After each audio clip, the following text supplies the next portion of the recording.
Hello friends, welcome to Taj Beauty Recipe. இன்னைக்கு வீடியோல நம்மளோட சருமத்தை பராமரிக்கிறதுக்காக வீட்லயே ஆலோவேரா சோப் அதாவது கற்றாழை சோப் எப்படி பண்றது அப்படின்றத தான் பார்க்க போறோம். இந்த சோப் பண்றதுக்கு ஃப்ரெஷ்ஷான ஆலோவேரா எடுத்துக்கோங்க. அதாவது சோற்று கற்றாழை மடல்களை கட் பண்ணி எடுத்துக்கோங்க. இந்த சோற்று கற்றாழையை கட் பண்ணி கொஞ்ச நேரம் வச்சிருந்துட்டு அதில் இருக்கிற எல்லோ ஜெல் ஃபுல்லாக போனதுக்கு அப்புறமா இதை நல்லா சுத்தமாக இந்த மாதிரி கண்ணாடியாக தெரிகிற மாதிரி நல்லா வாஷ் பண்ணி எடுத்துக்கோங்க. அதுக்கப்புறமா இந்த சோற்று கற்றாழையோட தோல்களை எல்லாத்தையும் நீக்கிட்டு உள்ளே இருக்கிற ஜெல்லை மட்டும் எடுத்துக்கோங்க. நான் இந்த மாதிரி ஒரு 1/4 கப் அளவுக்கு எடுத்து வச்சுருக்கிறேன். இந்த சோற்று கற்றாழை ஜெல் கூட அடுத்ததான் நம்ம சேர்க்க போகிறது 2 விட்டமின் இ கேப்சூலை எடுத்து இதை கட் பண்ணி இதுக்குள்ளே இருக்கிற ஆயிலை மட்டும் இந்த ஆலோவேரா ஜெல் கூட சேர்த்துக்கோங்க. இப்போ கடைசியாக இது கூட ஒரு துளசி இலை எடுத்து சின்ன சின்னதாக கட் பண்ணி இது கூட சேர்த்துக்கோங்க. இப்போ இதை நல்லா மிக்ஸ் பண்ணி வச்சுக்கோங்க. இப்போ அடுத்ததாக நான் சோப் பேஸ்ட் எடுத்துருக்கிறேன். இந்த சோப் பேஸ்ட் பார்த்திங்கன்னா ஆன்லைன்லேயும் அப்புறம் கெமிக்கல் ஸ்டோர்ஸ்லேயும் தாராளமாக கிடைக்குது. இப்போ இந்த சோப் எப்படி பண்ணுறது அப்படின்னு பார்க்கலாம். இப்போ ஒரு பாத்திரத்தில் இந்த சோப் பேஸ்ட்டை சேர்த்துக்கோங்க.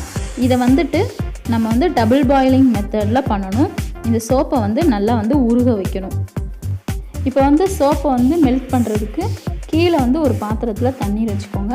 அதுக்கு மேலே நம்ம சோப் பேஸ்ட் போட்டு வச்சுருக்கிற பாத்திரத்தை வச்சிங்க அப்படின்னா இது டபுள் பாயிலிங் மெத்தடில் இந்த சோப் இந்த மாதிரி உருக ஆரம்பிச்சிடும். இதை பார்த்தீங்கன்னா உங்களுக்கே தெரியும். இப்போ இந்த சோப் பேஸ்ட் இந்த மாதிரி உருகின இந்த ஸ்டேஜில் நம்ம எடுத்து வச்சுருக்கிற இந்த கற்றாழை ஜெல்லை இது கூட சேர்த்துக்கலாம்.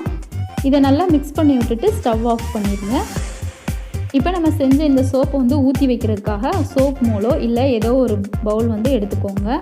இந்த பவுலில் பார்த்தீங்கன்னா ஆல்மண்ட் ஆயில் அப்படி இல்லைன்னா கோகோனட் ஆயில் ஏதாவது அப்ளை பண்ணி வச்சுக்கோங்க. இப்போ இந்த ஆயில் அப்ளை பண்ணி வச்சுருக்கிற இந்த பவுலில் நம்ம செஞ்சுருக்கிற இந்த சோப்பை ஊற்றி வச்சுருங்க.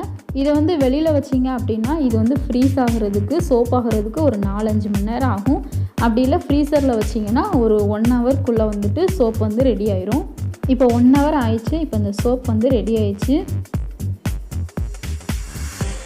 இப்போ ஆலோவேரா சோப் வீட்டிலையே தயார் பண்ணியாச்சு.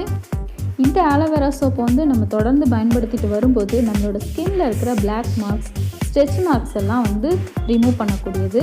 அது மட்டும் இல்லாமல் இதில் ஆன்டி ஏஜிங் ப்ராப்பர்ட்டிஸ் அதிகமாக இருக்கிறதால நம்மளோட ஸ்கின்னை எப்போவும் இளமையாக வச்சுருக்கிறதுக்கு யூஸ் ஆகும்.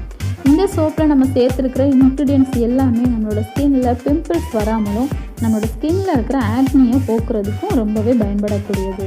நம்மளோட சருமத்தை பராமரிக்கவும் பாதுகாக்கக்கூடிய இந்த ஆலோவேரா சோப்பை நீங்களும் தயாரித்து பயன்படுத்தி பாருங்கள். இந்த சோப்பை நீங்கள் சுலபமாக தயார் பண்ணிடலாம்.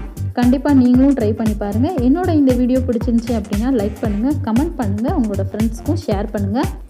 மறக்காமல் எங்களோட சேனலை சப்ஸ்கிரைப் பண்ணுங்கள். என்னோட இந்த வீடியோ பார்த்ததுக்கு ரொம்பவே தேங்க்ஸ் ஃப்ரெண்ட்ஸ்.